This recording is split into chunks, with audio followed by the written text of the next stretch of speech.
देश की अर्थव्यवस्था में कैश लगातार बढ़ता जा रहा है।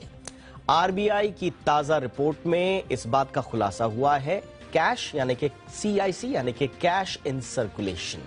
आज हम आपको अर्थव्यवस्था में ज्यादा कैश होने का मतलब बताएंगे, उसके फायदे और नुकसान की भी चर्चा करेंगे। डिजिटल पेमेंट्स के उलट अगर आप देखें तो कैश की एक दो भूमिकाएं होती हैं। पहला, स्टोर ऑफ वैल्यू इसे कहा जाता है कि आपने उसको जमा करके रखा हुआ है तो उसकी वैल्यू, स्टोर ऑफ वैल्यू के साथ साथ ये पेमेंट्स के काम तो आता ही, हम सब जानते ही हैं। अब जब संकट आया यानी कि कोरोना काल आया तो उस समय भी आपने देखा होगा दुनिया भर में कैश इन सर्कुलेशन बढ़ गया, भारत में भी बढ़ा। जबकि होना ही चाहिए था कि लोग घरों में बैठे हुए हैं तो कैश कम होना चाहिए था, खर्च जब लोग कर ही नहीं रहे, ज्यादा से ज्यादा ऑनलाइन ट्रांजैक्शंस करने चाहिए थे, लेकिन नहीं।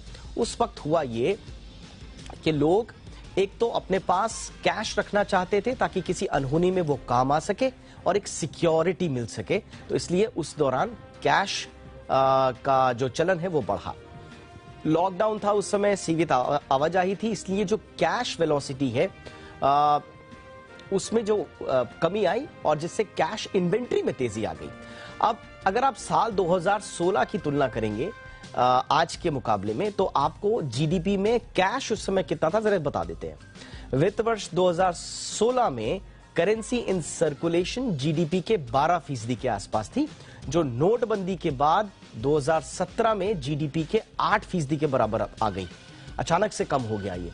लोगों को लगा कि अब ये कम हो जाएगा, कैश इन सर्कुलेशन कम होगा, तो सरकार की जो मंशाएं थी कि काले धन पर लगाम लगाना है, भ्रष्टाचार को कम करना है, पारदर्शिता को बढ़ाना है, लेकिन इसके बाद इसमें लगातार तेजी आती रही। आरबीआई के आंकड़े बताते हैं कि मार्च 2021 के अंत तक currency in circulation 28.6 lakh crore पहुंच गई, जो कि जीडीपी का एक अच्छा खासा चंक था। 2020 वर्ष के अंत में जो जीडीपी के 14% के आसपास थी, और जून 24 जून जो लेटेस्ट आंकड़े आए हैं उसके मुताबिक अब ये जो आंकड़ा है कैश इन सर्कुलेशन का वो हो गया है 32.2 लाख करोड़, यानी कि 2021 की तुलना में ये आंकड़ा 83,729 लाख करोड़ ज्यादा है। दुनिया के देशों से अगर तुलना करेंगे तो आरबीआई के आंकड़े बताते हैं कि दुनिया में सबसे ज्यादा कैश इन सर्कुलेशन जो है वो जापान में है, जो वहां की जीडीपी का 23% है। हांगकांग दूसरे नंबर पर है, ये रेशियो हांगकांग में जीडीपी का 21.3% है, और भारत जो कि 14 से 15 जीडीपी के 14 से 15% के आसपास है। अब आपको यह भी बता देते हैं कि डिजिटल ट्रांजैक्शन की सुविधा और उस पर सरकार के जोर के बावजूद आखिर क्यों लोगों को कैश पसंद है, तो इसके कारण अलग अलग हैं अलग अलग देशों में।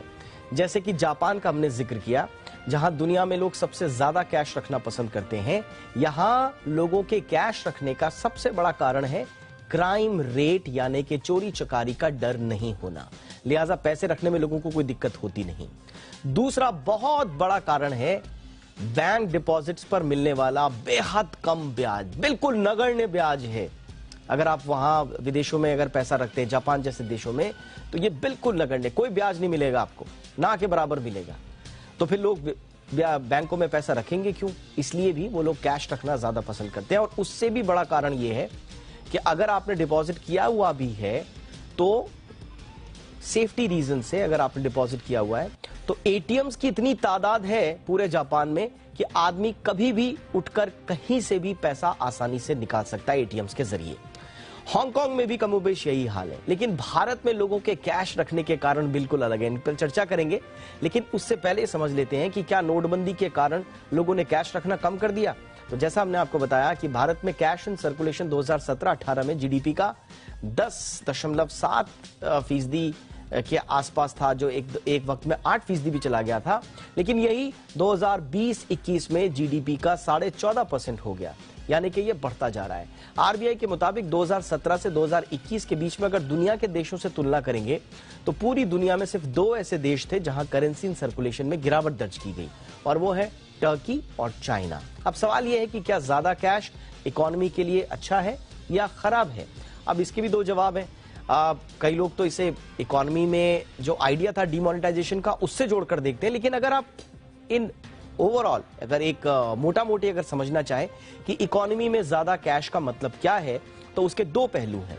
पहला कि ज्यादा कैश अगर होगा तो जैसा कि प्रधानमंत्री नरेंद्र मोदी ने और मोदी सरकार ने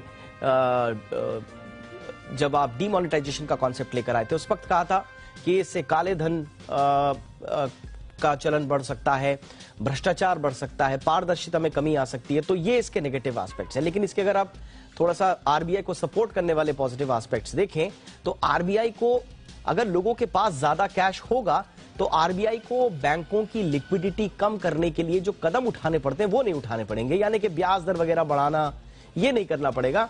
क्योंकि अगर सीआईसी 10% के आसपास आ जाता है तो बैंकों के पास ज्यादा पैसा आ जाएगा।